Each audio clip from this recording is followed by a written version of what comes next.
Hello, welcome to Double Talk. I'm Mark Steffen. I'm Michael Mandel, and we're here to tell you what happened 2 weeks ago. No, we're going to tell you what's happening now. Oh, yes, but we got the results from the election. Well, that's true. The official results, and when was that? That seems like ages ago. Well, we heard the official results statewide. Yes. And finally, they got around to tallying up the Doñana County results, and they do differ from the state results in a few regards. Well, in state positions. Mostly we were wrong, apparently. We as a community, the Las Cruces community, the Doñana community. Did I say Anna with a tilde? I did. I would say the major difference from Doñana County to the state results were the race for governor. Yeah. Is that major? Is that important? Well, it is to some people. Okay. Certainly the people running it is. Yes. Now, in the state election, Gary King won the governorship handily. Yes. In the primary election, but not in Doñana County. In Doñana County, Gary King came in second. Howie Morales from Silver City came in first. Because he was from Silver City. And we know that Gary King may be popular throughout the state, much more than a local candidate. And that could win. And one of the problems is it's an all-state election. On the other hand, Susana Martinez comes from Texas. Before Las Cruces, yes. Oh, yeah. Oh, she was in Las Cruces? Oh, yeah. Howie Morales won by 33.4%. Gary King won by 19. He didn't win by. That's how much he got. By 27%. Now, in the state race, Alan Weber came in second for governor, while in Doñana County, he came in third in the race for governor with only 17.8%. So people here are a little bit different than... So we'll see. Here's what surprised me. We're looking at the results. Richard Wellborn versus Norm Osborne. Richard Wellborn had been missing for 2 weeks and never explained where he was, yet it was a far closer race than I ever would have expected. It's like 48 to 51%, with fractions. Well, he refused to say what the he problem did. was. Yeah, but I guess it didn't. Maybe enough people knew him. Maybe not enough people voted. Maybe that's what the problem was. Well, that's always a problem here in Doñana County. It wasn't bad, though. 11,000 people voted. Out of a voting population? Over 100,000, but you have to remember that a third of that is kids, probably. Well, out of registered voters, I'd like to know how many registered voters are. We should know this, but we don't have that figure. Oh, I wonder if registered. Of course, not everybody is a Republican or Democrat. Only 50% of the people at this desk voted, so that's half the by people. By law. And the other half, you didn't vote. The other half wasn't allowed to vote by law. Well, that's what the law is, I know what it is. Why don't you naturalize? Well, yes. It's normal. Not because I'm a felon that I can't vote. You didn't say you're not a felon. You just said it's not because of a felon. Yes. Who else did you want to talk about? There's another discrepancy in the voting here. For the Public Regulatory Commission, District 5. We were all from Mary Lee Souls. Mary Lee Souls did win in Doñana County, yet she lost in the state election. You didn't help her, but we helped her. I did help her. You didn't vote for her? I got people to vote for her. I told everybody else to vote for her. Okay. And I saw her on the campaign trail quite a bit. And you said, good job. Hope you win. So unfortunately, she did not win. She took the public money. She didn't take donations. Oh, right. Like Jones did from Harry Teague and lots of other places. Well, Harry Teague, we know how he can throw elections. So Bill McCalley knows. That's why it shows how important it is to vote, folks, right here in Doñana County. Yes. So, and actually, this was a primary.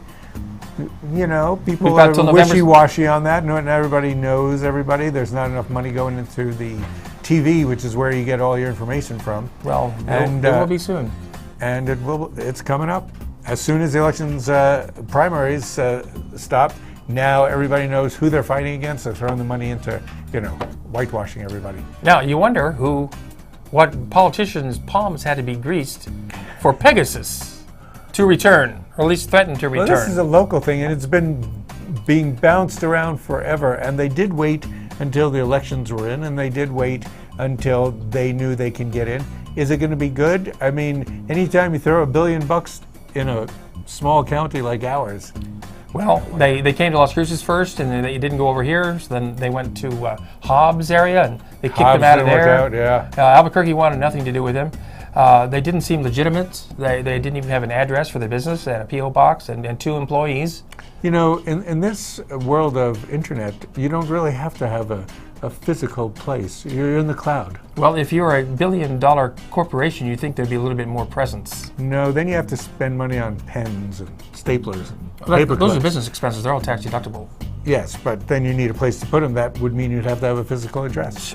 Which I want them to have. Well, they're going to build a giant physical address if they have their way. Yes, but nobody's going west to of live Las there. Cruces. You know, this is totally, you know, I know this is a topic you are an expert on, but don't you think it's the aliens that are doing this? No. They want a place that doesn't have any people in it, and they're going to have their corporeal bodies there. They're not, that's why they don't have an address, because they're invisible, they don't exist in a physical world. That's why they're building this world. Have you been taking medication? A lot of it. Apparently so. No, actually, here's one of the theories. Well, you had your theory They're on... going to build a huge underground facility there, and the Pegasus artificial city is just the front for it. It's going to be a huge underground facility like you have north of Denver, which the Denver airport was the cover for. And now what we'll do is we'll put radioactive material that can't go to WIP because that had a problem. So who knows? Anyway, we'll keep you posted on they Pegasus. have a nice logo, and you know Pegasus, rising. Now, speaking of something rising, the giant Roadrunner has arisen. Yeah. It's back in its old haunting place there at the rest stop just off Interstate 10. Sort of West of town? with the view of where Pegasus is going to be. I think. I think it's looking the other direction, isn't it? Yeah, I think it's looking Toward Las Cruces? well. That's I'm not. Well, that's sure. the old. That's what it looked That's like the old last one. time. Yeah. I Now think they've got it up on a pedestal. it might face Las Cruces. So We'll see. maybe it'll be a weather vane that can actually rotate with the wind. Well, that would be practical, Yes, it would be functional. especially if it said how fast the wind was going. These past few days have been very windy. And that, It's that crazy. really doesn't give you the scale of how big that Roadrunner really is, but a human could pretty stand big. underneath it, Right. But Underneath not its near legs. the rear, just near the front. near the You don't tail, be near or the rear. legs rather. So So anyway, it's finally gone up, that's another feature here on Las Cruces that we're glad to see back. and pretty soon we'll have a big picture of a giant. Maybe a horse should be built out of recycled material for the Pegasus facility. Oh, a winged horse? Yes, Well, we could do that. we could do it.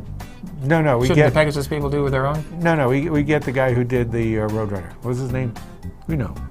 I forgot his name. We all know his name. Anyway, what else is happening? What do we? You didn't write down wages. Do we talk about wages? Because Well, City Council did pass the wage increase. But Cafe is looking to get signatures to get, the city passed it to get to, 50 cents more by July 2015, which is about a year from now, and then, or $1 more, and then another 50 cents in another year or 6 months. What Cafe is trying to do is get up to $10.10, which is what at least Albuquerque has, and Santa Fe has $15. And they're finding out that charging more for food, you don't add that much money to your outgo. Seattle's at $15 an hour now. That's true. City law. New York. But even though they cities. passed the increase, it does not apply to tipped employees such as waiters and bartenders. They're still at $2.13 an hour, So tip more. which to me is outrageous. Yes, you should tip more. And if you use any sort of facility, like you go to the dry cleaner, the guy who's giving you the stuff, unless he's the owner, probably is getting, guy or girl, woman, give her a tip. Because most of them are married and are trying to have a family, and at $2.13 an hour, it's going to take an awful lot of tips just to bring you up to minimum wage. That's True. true. Improve on that is going to take a lot. So that means they're going to have to work, 60 hours a week. So you could actually help in that. And also, I think we discussed it before, when you go to a restaurant, don't just look at doubling your order, especially if it's for lunch and it's less than $10. If it's less than $10, definitely you owe them $2. $2. Just to 20%. walk in, $1 to walk into you, and $1 to walk away, because you don't want them hanging around. That's true. So And they actually rely on rapid turnover of the tables for them to make some money. So don't sit and dawdle. Eat your food and get out. That's my motto. And well, if somebody comes to you to sign the Cafe thing, sign it. They have about 3,000 signatures.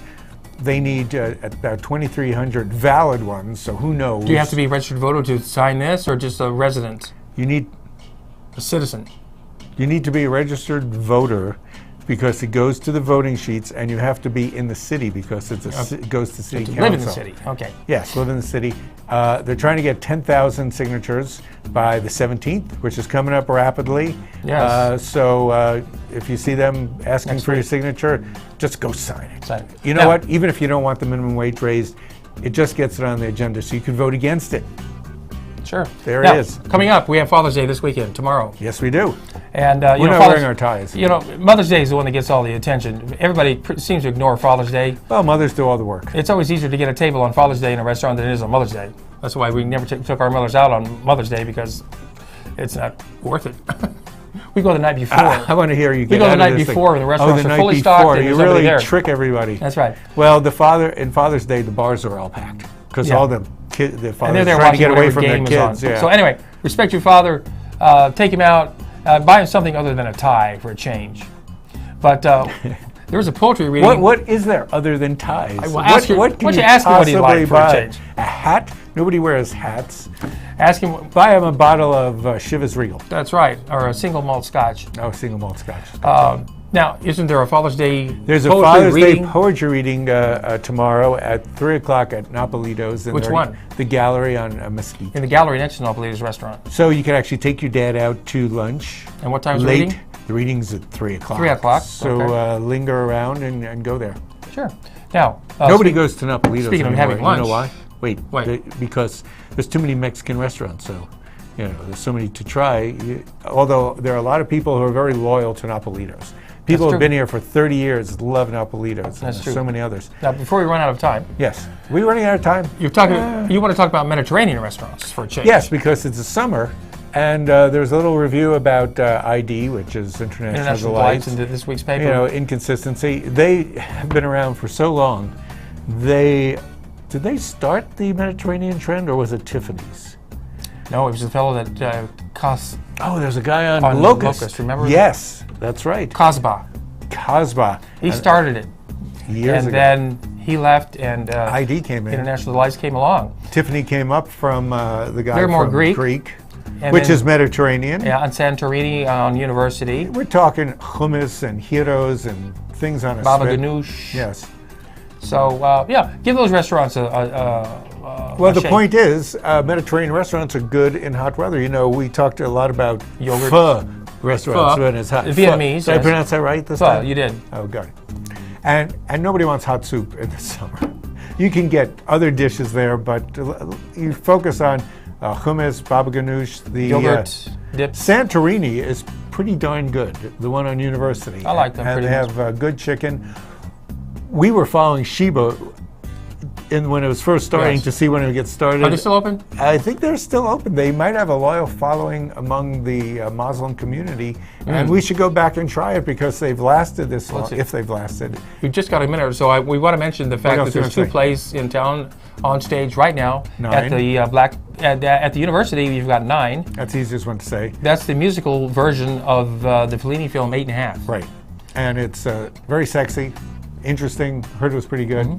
And at the Black Box Theater downtown, we have The House of Blue Leaves. By a good playwright. And as an aside, we'll just mention that Ruthless is playing it. And Ruthless is at the Community Theater. Yes. So there's a lot of theater going on, live theater. Yes. Go out and see a show this weekend if you can.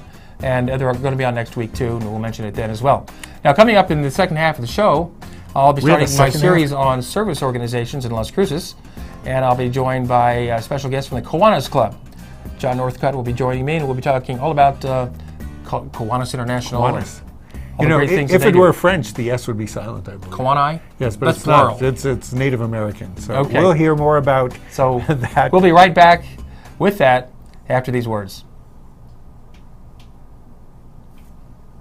If you're living with diabetes and have Medicare or private insurance, here are some great news. Call United States Medical Supply today, and we'll send you the smallest glucose meter in the world, absolutely free. It only takes a speck of blood, and it gives me my results in 5 seconds. And there's no coding for easier, more accurate results. Don't let diabetes get in the way of living. Give us a call today at United States Medical Supply and get the smallest meter in the world for free. Get ready, America! The Affordable Health Care Act is here, and it's got everyone asking, how do I find affordable health insurance that's right for me? The answer is simpler than you think. Pick up the phone and call I Can Benefit right now.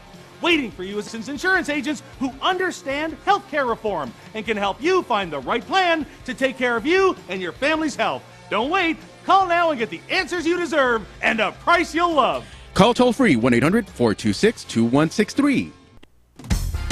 Celebrate, celebrate, Fiesta Motors. Come and see us today and discover why our service is second to none. In business for over 17 years, we have the right car for you. When you buy a vehicle from Fiesta Motors, we do everything possible to ensure your satisfaction. Located at the corner of El Paseo and Main. See you there. Celebrate Fiesta Motors, where buying a car is always a celebration. Hi, I'm Cheryl Burke, and I have a confession to make. I have a serious crush on my workout. Hip, fun, and always a challenge. Jazzercise is the total package. It's the only workout that I've ever truly loved. Does it show? That's because I'm in the best shape of my life. What a difference Jazzercise makes. When's the last time your workout swept you off your feet? Find a class near you at jazzercise.com. When you have credit card debt, the debt suckers' high rate and high pay are everywhere. They're making another minimum payment. Great. Most of the money goes to us. One call to Consolidated Credit can get the debt suckers off your neck. They lower his rates and consolidate his bills into one low payment. Consolidated Credit drives us batty. Call Consolidated Credit now. 'Cause debt sucks. Call now. Call Consolidated Credit at 1-800-530-4571. Call now.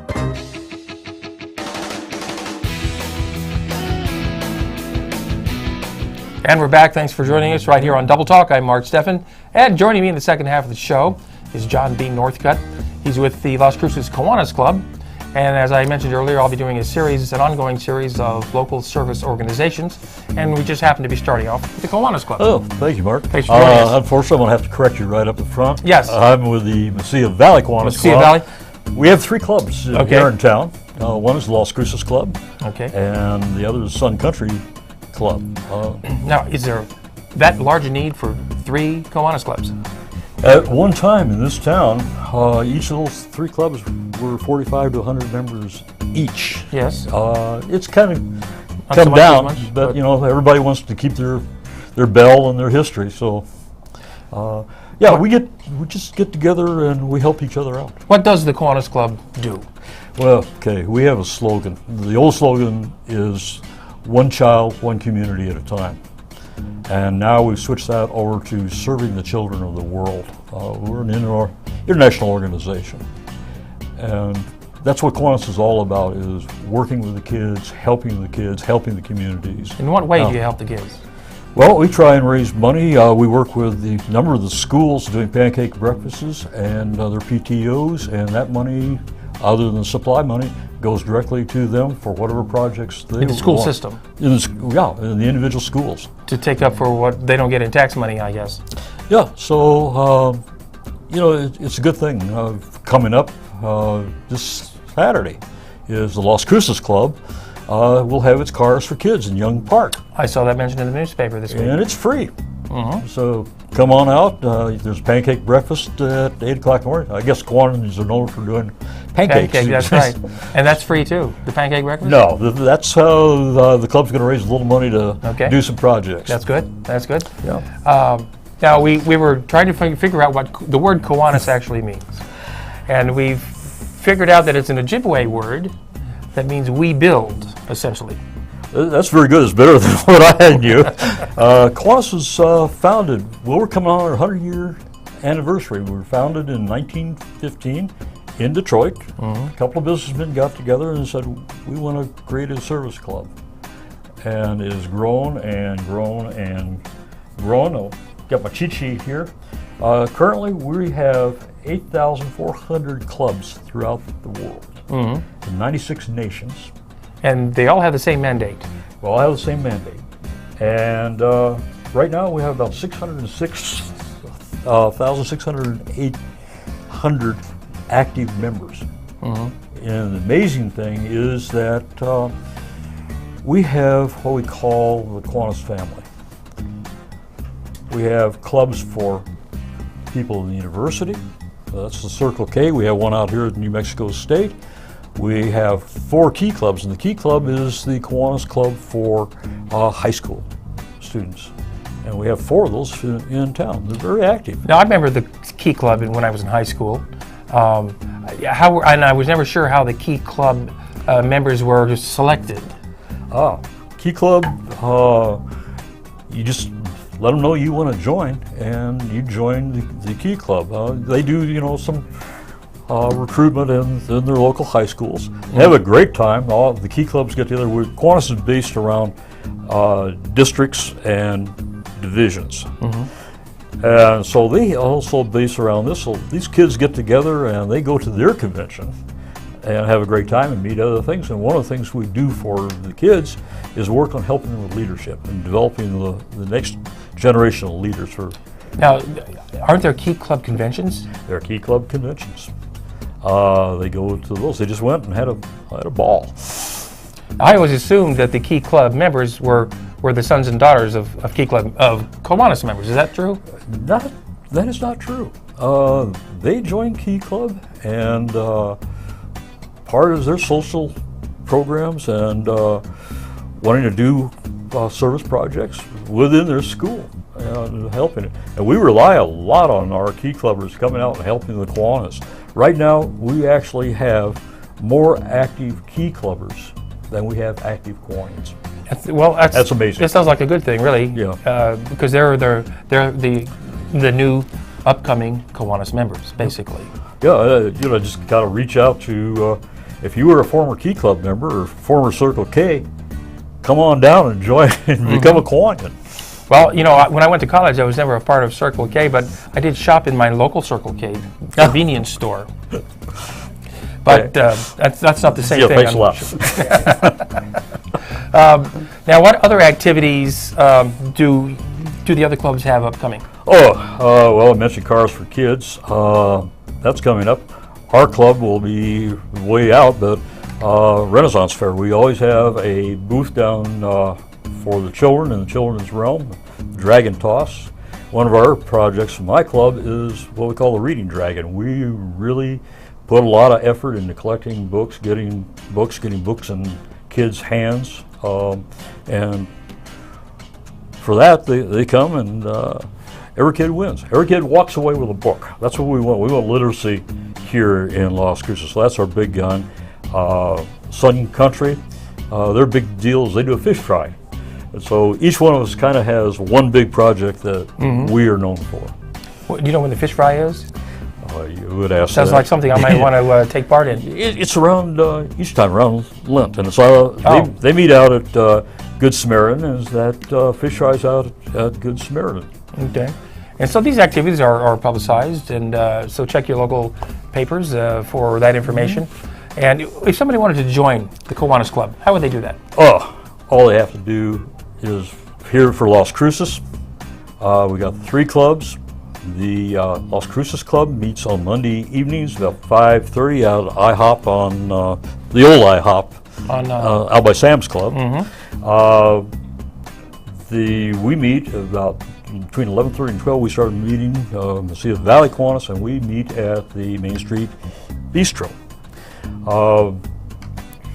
The Sun Country, they're the morning club, and they meet far too early for me. They do a breakfast thing, huh? They do a breakfast club out at Good Samaritan and meet out there. So we have a Kiwanis club for a time slot and a day slot for everybody who's interested. All you have to do, they've got my numbers up here. They can call me. They can call Jim Vorenberg. We'll put you straight. We do have a website. Unfortunately, it seems like the link is broken right now, but we're going to get that fixed. Good. So just, come, show up. Let me ask you this. Are there any kinds of requirements you need to fulfill to become a member? No, just the desire to serve the community and serve the children and be involved. What we were all about is, and it's changed, we're about projects. We're about working with the community and working in the community. And I'm going to segue right into here. Internationally, Kiwanis is partnered up with UNICEF. And we started out in 2011 with the concept that we were going to eradicate prenatal tetanus. Prenatal tetanus. Okay. People have to realize tetanus is in the ground. Yes, it's in the dirt. In the dirt. And the poor countries, and we started out with 39 countries, mostly third world countries. And we have now eliminated 14 of those countries. We've eliminated prenatal tetanus in 14 countries in the world. And by that you mean babies born with the tetanus already in them. Right. And through their mother. Through their mothers. And a lot of it takes place. I was surprised that the tetanus gets introduced because they're born on the ground, non-sterilized instruments. So the tetanus gets in, and it's a terrible death for the child. The mother doesn't die necessarily, but the child dies. And I got a figure here on... And the thing with tetanus is it frequently it bends your back backwards until it cracks and you die. I forget what, I never could keep this number straight, so I have my cheat sheet here. We know that a child dies, one baby dies every 9 minutes from tetanus. Every 9 minutes from tetanus. So 160 babies die each day from tetanus. And we're primarily, do you have this in Africa? Third world countries. We have Africa, we have Central America, we have South America. But yeah, the biggest instance of prenatal tetanus is in Africa and India. India too. India, Pakistan, that part of the world. And it can be eradicated, can be taken care of. It's really simple. It takes 3 injections for the mother. During her pregnancy? During the pregnancy. Or, you know, the immune system will kick in. It costs a total of $1.80 for the 3 injections. We have kind of a saying, would you like to save a life today? Give me $2. And the sad thing is the people there can't afford that $1 for those injections. Right. And so it takes somebody like the Kiwanis Club to come along and provide that service. And we're halfway there. So people who want to help out, who want to know more, call my numbers. Okay. If you want me to come talk to your club, call my number. Excellent. You see the numbers up there on the screen. Give John a call. Call one of those 2 numbers on the screen. Get a hold of the Kiwanis Club. They'll be happy to come and talk to your organization, your group, or you personally. And so if you want to get involved with a service organization that's doing some good work out there, give the Kiwanis Club a chance to welcome you with open arms. That's all the time we have right now, John. Thanks for joining us right here on Double Talk, and we'll see you back here next week on Double Talk.